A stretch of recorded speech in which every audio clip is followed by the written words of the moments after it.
Hai everyone, kenalin, aku Cecilia Calvina dari kelas 11 IPS 5. Nah, pada video kali ini, aku akan membahas respon bangsa Indonesia terhadap kolonialisme dan imperialisme, khususnya pada bidang politik. By the way, kalian tahu nggak sih apa itu kolonialisme dan imperialisme? Kolonialisme adalah upaya untuk dapat mengembangkan kekuasaan suatu negara atau wilayah di luar negara tersebut. Nah, kolonialisme sendiri lebih ditujukan dalam penguasaan ekonomi dan sumber daya manusia, serta perdagangan dalam suatu luar wilayah. Tadi kan kita sudah membahas tentang kolonialisme, selanjutnya tentang imperialisme.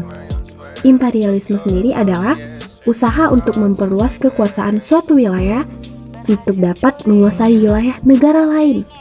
Nah, imperialisme ini memiliki tujuan yang lebih luas, yaitu menanamkan pengaruh dari berbagai bidang kehidupan di wilayah yang dikuasainya. Berbicara mengenai kolonialisme dan imperialisme, kamu tahu nggak sih apa tujuan sebenarnya kedatangan bangsa Eropa ke Nusantara? Nah, di sini aku kasih tahu ya, atau aku jelasin dulu. Mereka pertama kali ke Nusantara adalah hanya untuk berdagang. Hanya untuk berdagang loh. Namun, setelah beberapa lama mereka berada di Nusantara, mereka mengubah niat mereka untuk memiliki keinginan menguasai berbagai wilayah yang ada di Nusantara. Sejak saat itu pula, mereka mengembangkan praktik kolonialisme dan imperialisme di Nusantara. Kalian tahu nggak? Kolonialisme dan imperialisme bangsa Eropa telah membuat mereka semakin makmur dan semakin kaya selama mereka tinggal di negara kita ini loh. Sedangkan rakyat pribumi pada masa penjajahan mengalami kesengsaraan, penderitaan akibat praktik kolonialisme dan imperialisme ini. Bidang politik. Pada tahun 1901, Ratu Wilhelmina dalam sebuah pidatonya mengumumkan bahwa Belanda memiliki kewajiban moral rakyat-rakyat di wilayah-wilayah jajahannya. Dengan adanya pidato tersebut, maka muncullah kebijakan politik etis dari pemerintah kolonial Belanda di Indonesia. Nah, sebelum ke materi selanjutnya, kamu tahu nggak sih apa itu politik etis? Politik etis adalah balas budi yang dilakukan oleh Belanda karena telah melakukan praktik kolonialisme dan imperialisme yang membebani rakyat pribumi. Nah, politik etis ini ditujukan untuk meningkatkan pelayanan kesehatan, penyeluruhan pendidikan, perluasan fasilitas komunikasi, irigasi, infrastruktur, dan lain sebagainya. Nah, dengan adanya politik etis ini, maka dibukalah kesempatan untuk memperoleh pendidikan bagi penduduk pribumi. Akibatnya, muncullah generasi terdidik yang memahami perkembangan dunia dan menjadi tokoh-tokoh penggerak nasional Indonesia. Nah, organisasi-organisasi penggerak pun mulai bermunculan. Mereka tetap memperjuangkan nasib bangsanya agar tidak tertindas oleh bangsa Eropa atau kolonialisme.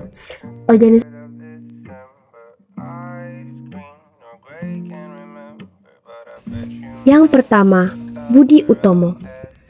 Nah, Budi Utomo itu bukan hal yang lain lagi yang kalian dengar, bukan? Oke, kita bahas Budi Utomo. Sebelumnya, kalian tahu nggak sih apa itu organisasi Budi Utomo? Budi Utomo adalah organisasi pemuda yang didirikan oleh Sutomo dan para pelajar Setovia. Organisasi ini didirikan pada tanggal 20 Mei, tepatnya pada tahun 1908. Dalam organisasi ini, Kongres pertama Budi Utomo yang diselenggarakan pada tanggal 3 sampai tanggal 5 Oktober tahun 1908 dan berlokasi di Yogyakarta. Kalian tahu nggak sih kalau tempat Kongres pertama Budi Utomo saat ini dijadikan tempat Aula SMA Negeri 11 Yogyakarta loh. Keren banget nggak sih? Keren dong. Nah, pada tahun 1914, saat Perang Dunia Pertama meletus, Budi Utomo yang pamornya sudah semakin menurun, mulai mengusulkan perlunya wajib militer bagi penduduk Bumi Putra. Sayangnya, usulan tersebut ditolak oleh pemerintah Belanda. Namun, gagasan itu diganti dengan Parlemen Belanda dalam membentuk Volksraad atau Dewan Rakyat. Tepatnya, organisasi itu dibentuk pada tahun 1916 dan di bulan Desember. Organisasi kedua, Perhimpunan Indonesia. Perhimpunan Indonesia atau yang disingkat sebagai PI, perhimpunan ini didirikan pada tahun 1908 di Den Haag, Belanda. Pada mulanya, organisasi ini bernama Indisvening dan pemimpinnya adalah Noto Suroto yang belajar di Belanda. Pada mulanya, organisasi ini hanya berupa organisasi sosial untuk mengurus kepentingan bersama orang-orang Indonesia dan yang berada di perantauan. Nah, organisasi ini semakin berkembang dengan kedatangan tokoh-tokoh tiga serangkai. Tahu dong siapa itu tokoh-tokoh tiga serangkai? Nah, tokoh-tokoh tiga serangkai ini merupakan pendiri Indispartis yang sedang menjalankan hukuman buang di negara Belanda. Organisasi ketiga, Sarekat Islam. Oh ya, kalian tahu nggak sih, Sarekat Islam itu pada mulanya bernama Sarekat Dagang Islam loh, sebagai SDI. Nah, SDI ini didirikan pada tahun 1911 oleh Haji Samanhudi. Dia adalah seorang pengusaha batik dari Kampung Lawen, tepatnya berada di Solo. Tapi tunggu dulu. Sebelumnya, kalian tahu nggak sih tujuan didirikannya Sarekat Dagang Islam ini? Nah, tujuannya adalah untuk memperkuat kemampuan para pedagang Islam agar dapat bersaing dengan para pedagang Tionghoa dan Hindia. Nah, dengan masuknya Umar Said Trikomarminoto pada tahun 1912, tepatnya pada tanggal 10 September, SDI diubah nama menjadi Serikat Islam atau yang disingkat sebagai SI. Hal ini dimaksud agar ruang gerak organisasi tidak terbatas hanya dalam dapat mengembangkan jiwa dagang, membantu para anggotanya yang mempunyai kesulitan dalam usaha, memajukan pengajaran dan memperbaiki pendapat-pendapat yang keliru tentang Islam.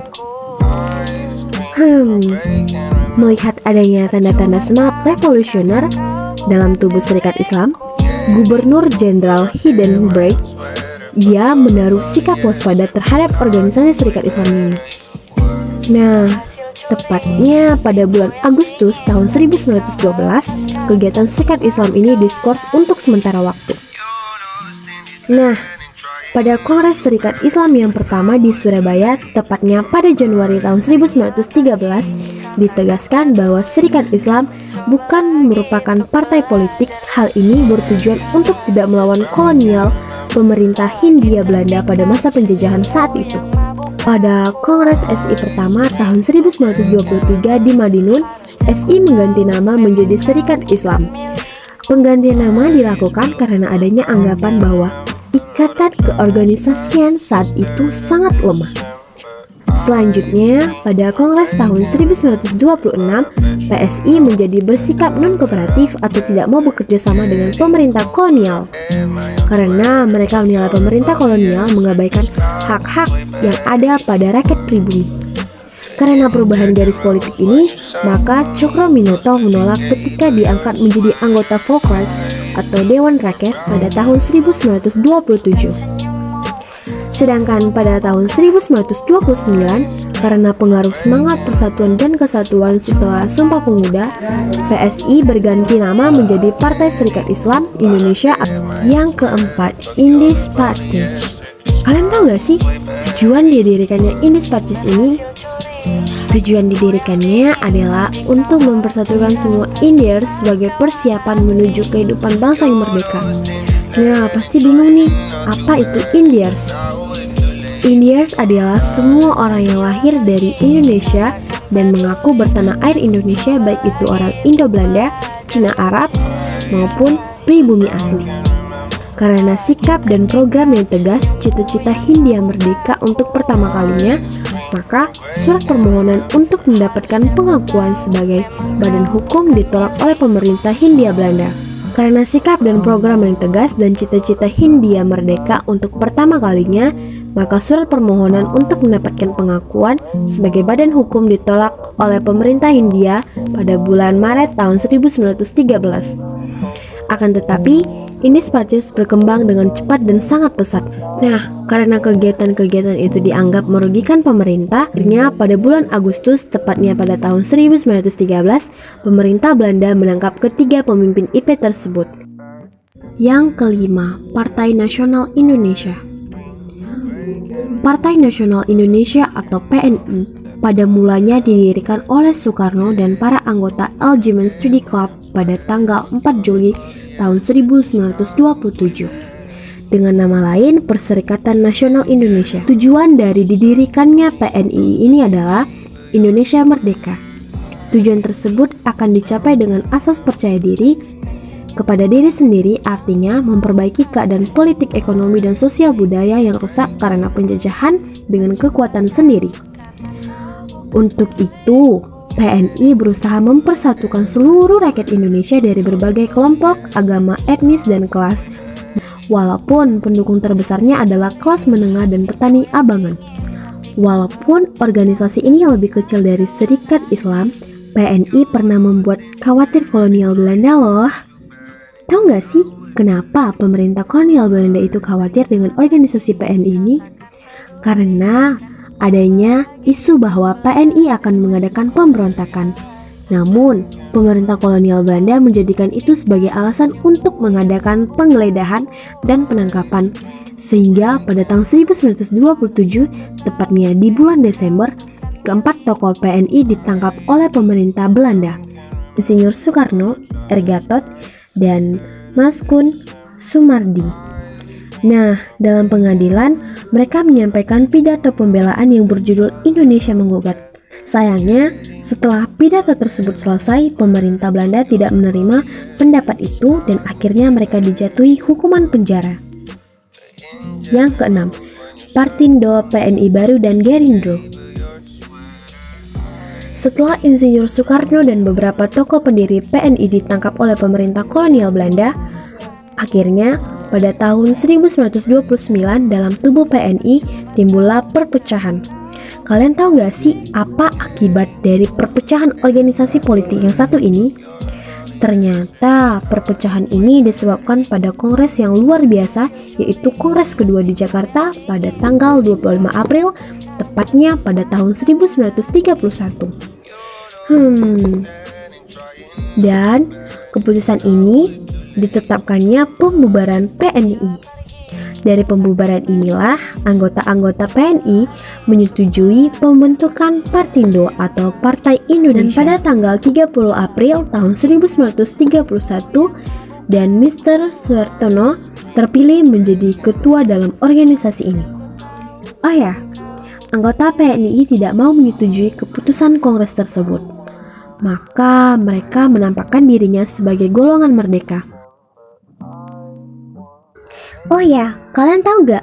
Selama berdirinya Partindo, banyak larangan-larangan dan tindakan-tindakan keras sehingga menyebabkan partai ini kembali dibubarkan oleh Mr. Sartono tanpa mayoritas suara atau berunding. Tidak lama setelah itu, anggota-anggotanya membentuk Gerakan Rakyat Indonesia atau Gerindra, tepatnya pada bulan Mei dan pada tahun 1937. Yang ketujuh, Parindra. Dari sikap keras pemerintah kolonial menyebabkan partai-partai kecil merubah taktik perjuangan mereka dari non-kooperatif menjadi moderat dan kooperatif. Mereka memperkuat barisan dengan melakukan fusi atau pergabungan dengan beberapa partai politik lainnya. Parindra sendiri dapat berkembang dengan baik karena sikapnya yang luas. Parindra berupaya memajukan kaum tani dan mendirikan kaum rukun tani dengan membentuk serikat sekerja, melanjutkan swadesi dalam ekonomi dan mendirikan Bank Nasional Indonesia atau BNI. Perjuangan Parindra dalam Volkrat berlangsung sampai akhir penjajahan Belanda di Indonesia. Tokoh Parindra yang dikenal sangat gigih dalam perjuangan Volkrat ini adalah M.H. Tamrin. Nah, Parindra juga menjadi pelopor utama terbentuknya Gabungan Politik Indonesia atau atau yang disebut sebagai GAPI. Jadi, kesimpulan dari bagaimana respon bangsa Indonesia terhadap kolonialisme dan imperialisme, khususnya pada bidang politik adalah Indonesia menolak dengan tegas dan dengan dibuktikannya bersatunya para pemuda berpendidikan serta berhasilnya organisasi Perindra dari berbagai latar belakang. Sekian yang dapat saya sampaikan, kurang dan lebih saya mohon maaf. See you next time and thank you. Bye bye, love you.